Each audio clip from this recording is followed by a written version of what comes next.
So we've made it to the end of the month of May. That means it's time for a new haul video. Let's talk about it.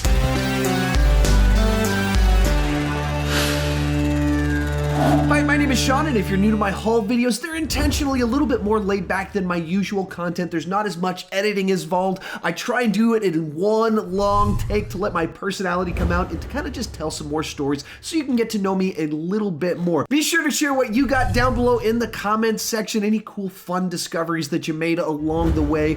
Also, if you enjoyed this video, you can find out my whole Blu-ray collection right up here. It's like this magnum opus 3-hour-long video of me talking about the different movies that I own. And with that said, let's get started. We'll kick it off with a random pickup from yesterday, Cowboys and Aliens, a movie that should be amazing because it has cowboys and aliens fighting each other, involving Indiana Jones, Han Solo himself, with James Bond, the director of Iron Man, and the movie itself is kind of lackluster. But I've only seen it one time. I saw it in the theater. I was like, it's good enough, not great, not particularly memorable. But coming up after Lion King, I'm hoping to rank all of the Jon Favreau films. Jon Favreau directed this film, so I'm making my way through his collection. This was $6 at Best Buy, so it's $6. It's a $6 movie for me, and it's certainly one that I had enough fun with for what it was. Or maybe I'll rewatch it and I'll hate it, but I don't know, since I only watched it the one time, and I tend to like most things when I see them in the theater. Pretty easy to please if you don't know that about me. So that's pickup number one. Next up, we've got the movie that by far I have watched the most times in the year 2019, the Lego Movie 2, the second part. So I saw it a couple times in the theater because I have kids and they did an early screening, and the way it all kind of worked out. I actually saw this movie 2 times before it was released in theaters, which doesn't happen too often, but happened with this one. My kids loved it. So as soon as it was available on Vudu, actually back in April, we bought it and got the digital copy, and then they mailed us the Blu-ray copy. 4K Blu-ray. I don't have too many of those, but the price was the same actually for the 4K as well as the Blu-ray. So I was like, I'm gonna get the better one. In which case, my kids basically had this movie on loop for the entire month of May. So I think I've seen it 10 times now, maybe more than that. They have watched it more than that. I think I've only watched it 10 times. But the more I watch it, probably the more I respect what they were trying to do with it. Maybe some of that's just because I know I'm going to be watching it for the next 2 years of my life. So just kind of have to accept that as part of reality. So you just learn to enjoy some of the things that are inside of it. But it's a movie that really underperformed at the box office. A lot of people weren't super impressed by it.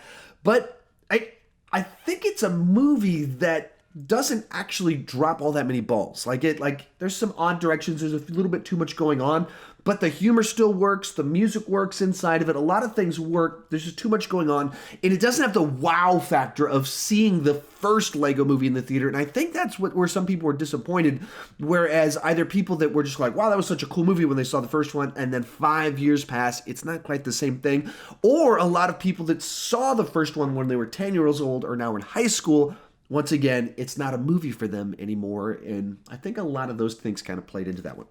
On a similar note, one video game pickup of the month, the Lego Movie 2, the second part, fitting with the theme of the fact that my family has been watching or listening to the soundtrack on loop since February, which is true. I've listened to the soundtrack 100 times. Probably not exaggerating, probably 100 times, about once a day for 3.5 months straight. Then buying the movie, my kids discovered via YouTube ad that there is through one of their favorite, we've got the premium version where you don't have ads on YouTube. So they actually saw one of their favorite YouTube channels was playing the video game, and so then immediately this became something that was high demand for our kids. So it was a nice end of the school year gift for them, is that we picked this one up for their Switch, which now the video game that has been on loop in our household is the Lego Movie 2. So in our vans or my car when we drive around, we listen to it. When we have a movie that they get to pick it, they pick it. And when they play video games, they play it. The Lego Movie 2 is dominating the Chandler house to an extreme extent over the last month, certainly. Next up, actually another one that I bought the bought it off Vudu when it became available on digital, and then they mailed me the Blu-ray. 'Cause I like to have I like to have a physical copy of my movie, somewhat just because I do these videos, somewhat because it's my display. But I feel more comfortable having a disc. I don't trust my internet. I want to have a hard copy of my movies. So I saw this one in the theater, just kind of ran to the theater in the afternoon, watched it, but my wife didn't get to watch it. And I watched it and I went, she's going to like this. She's going to have fun with this because she enjoys the Pitch Perfect movie. So you got both of these guys in there. And, Rebel Wilson kind of does the same thing, but he's like a nicer version of him in this film. And she enjoys rom-coms. I enjoy rom-coms too. And it plays up, has fun with all the cliches of the genre. And then you got the other Hemsworth in the mix, or there's 3 Hemsworth. The third one is really other Hemsworth. This is, maybe you'd call him lesser Hemsworth, since he's not quite Chris Hemsworth status. Ton of fun with what they do with him in the movie. Bunch of really funny stuff. If you don't like rom-coms, you might even still have fun with it because it's making fun of rom-coms. But if you do love rom-coms, it's right up your alley. I don't think the script isn't quite as good as the concept or what the cast are doing with it. But the movie's a lot of fun. It's a solid, good movie in my mind as a guy that's probably not the target audience, but I would still say a solid, good, enjoyable time. Very watchable. Like I said, not quite as good as perhaps it could have been. Next up, we've got the 8-movie Fast and Furious collection. So over the years, we've owned I think almost all of the DVDs, and then because the franchise is almost 20 years old, so we had the DVDs, and I think I might have... I've got one of them. I've got Fast 5 on Blu-ray, but I didn't have the other ones. It just hadn't worked out that way. So we got Hobbs and Shaw coming out, and I knew I was going to buy all of the movies in preparation for that, rewatch all of them with my wife, have my kids maybe watch some of the crazier ones kind of in the mix with me. They think they have some fun with the latter ones where tanks start showing up. But someone proposed that I do a video where I rank the top 15 highest blockbusters of all time, and Furious 7 is in there. So that kind of sped up my process. Was like, I'm going to pick this one up now. Well, I guess watch them all out of order because my plan was watch 1, 2, 3, 4, 5, 6, 7, 8. As it turns out, I watched 1, 7, and then I'll watch 2 through the rest of them. Probably not the best way to watch through a series, but that's what you got to do when you watch as many movies as I do. So anyway, a weird franchise. Very weird franchise. If you watch the first one, it plays it pretty straight. It's dumb, but it doesn't think it's like Shakespeare or anything, but it plays it pretty straight. And then by the time you get to the 5th one, it's just bonkers crazy. They're not taking anything serious.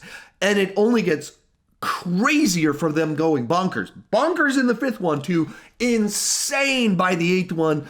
And then you watch the trailer for Hobbs and Shaw, and it's like, how is this the same thing as the original Fast and Furious? But it is. So I'll be watching through these over the next few months, and I'm excited about Hobbs and Shaw. That's really Fast 5 and Jurassic World are where my Taco Bell movie phrasing that I use came from. They're movies that are like, these are so dumb, but I have so much fun watching them. That's really where it came from, where they feel like they're so much more enjoyable than the actual quality of what it is. And so Hobbs and Shaw looks exactly like that's what it's going to be. Next up, another one I picked up for like $6 at Best Buy. I was just going through their cheapo bin.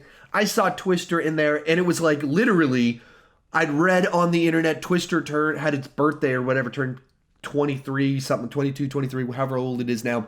And then I went to Best Buy, and it was just like sitting there, and I went, I haven't watched Twister in like 5, 10, I don't know how many years, but it's been too long since I've watched Twister, one of the classic disaster films of all time. So picked up Twister, and it is exactly as Taco Bell movie as it was back in the 90s.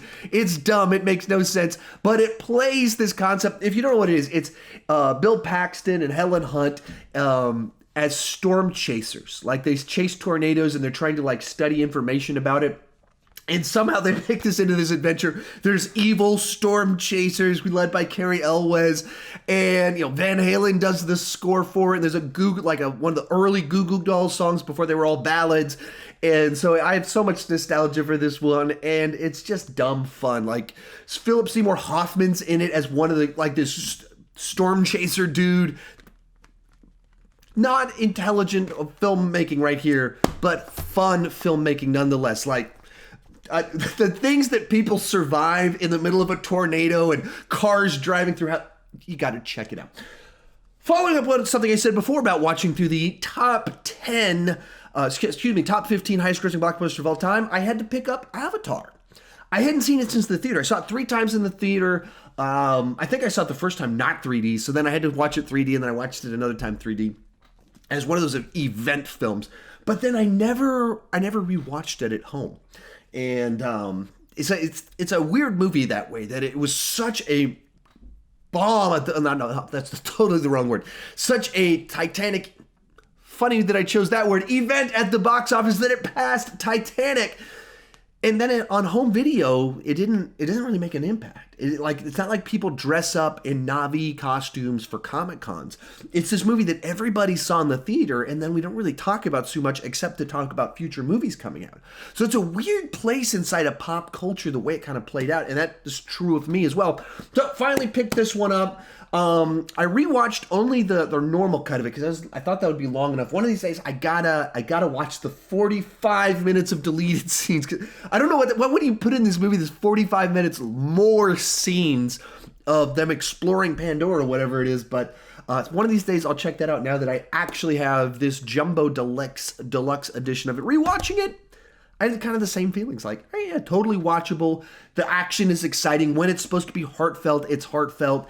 Stellar special effects. They're not quite as impressive now because 9 years have passed, or almost 10 years have passed. So we have seen some of this photorealistic stuff since then, where it's the fact that it's the first one that was able to do things on this scale, like, wow, how are you doing this, is still impressive, but not quite as impressive when other people have done it since. At the end of the day, though, it's like, I've seen this movie before. I haven't seen these effects, I haven't seen Pandora, but I've seen this plot before, and that's what really holds it back for me. Final movie pickup of the month. It was a movie that wasn't on my radar at all. Hit the theaters, like, I guess I'll go check this new movie out. I didn't see the trailer for it. I watched the trailer right before I went to the theater, which I kind of wish I hadn't done that, but fighting with my family. I watched that trailer right before I saw it. My wife went, I really want to watch that. So, another one that I bought it the day it came out so that my wife could watch it, so since she couldn't go to the theater with me, so she watched this one, and I had a lot of fun with it. This was my favorite movie of the year until Dragged Across Concrete. So this one was, I think, the best movie of the first 3 months of the year, and then Dragged Across Concrete came out, and then it passed it for about a month, then Endgame came out, and Endgame's number one. Anyway, back to the movie we're actually talking about. Just a nice, solid sports family dramedy. The comedy feels natural. It doesn't feel like a bunch of big setups. It comes from the quirks of the characters. The drama comes from characters' flaws. It has the moments that you want inside of a sports movie, but it kind of turns a lot of the cliches on your head. When you think they're setting certain characters up to be something, they turn out to not be that. And the reason we thought we were that was because our lead characters have faults and they're judging other people. So I think a movie that I just really dug it. Worked really, really well for me. All right, from there, I picked up a few toys this month. First up, I got this Flash action figure. I was going to rank the Flash seasons, and I went, I don't have a Flash toy. So got on the Google and discovered that they had this guy right here for under $15, which I was like, I'm totally on board with that. What I really want is the Flash action figure of the 1990s Flash. They've got one with cool packaging and everything, but that one is no longer affordable. It's turned quite expensive since its initial run, so I don't have that one. But I did get one of the Grant Gustin version. That's not how his name is pronounced, just in case you're going to correct me in the comment section. Next up, right before I was about to start talking X-Men movies in my Marvel 58 ranking, I got lucky, went to Walgreens, and they had both Beast and Weapon X, which there's certain ones that I just get excited about that, like, I've been seeing a Black Widow at several Walgreens, and it's like, that's just not, for whatever reason, that's not very exciting. I probably need to pick it up because she's got a movie coming out, so it'll be useful. But what are some ones that just seem interesting to me? Weapon X, that's a cool toy right there. That's a nice little guy behind me to put in some of my videos. If you don't know, Weapon X is Wolverine while he was being converted and getting the adamantium put on his bones, and he had this cool little helmet. So I've just always loved the look of Weapon X, and we've seen a little bit of him in the movies, and now I have the toy. And then right along with that, Beast is just such a nice looking fellow, just big, blue, and imposing, so had to pick him up. And final two things we're going to talk, actually, final three things. I got a new poster, this one right here at my screening of Aladdin. They gave those out. That's pretty cool. And this one actually fits perfectly into my frame. It's the exact size of these frames that I have right here. Where most of my posters are like smaller, so I have to like try and inch them out to make them not hopefully be even in there. Luckily this one, this isn't a new poster. I actually bought this months ago. I just haven't used it, but since we're doing a Monsterverse this week, put it in the frame. But most of them don't fit so perfectly in there as these two, but they happen to. And our final two pickups, went to Walgreens the other day, see what toys they had. Took my daughter with me, and they had one for each of my two children. We get Darth Maul for my son, which is just a nice little find that he was very excited about when I went and showed him, hey buddy, look what we picked up. And then my daughter saw the Pink Ranger, and we had to pick up the Pink Ranger for her. So final two pickups, busy. I picked up more stuff than I thought that I did, since I got some movies, and then video games, toys, a lot of different stuff. Tell me what you picked up down below. If you're interested in my full Blu-ray collection, you can watch that right over there. Thank you so much for watching, and keep talking movies too much.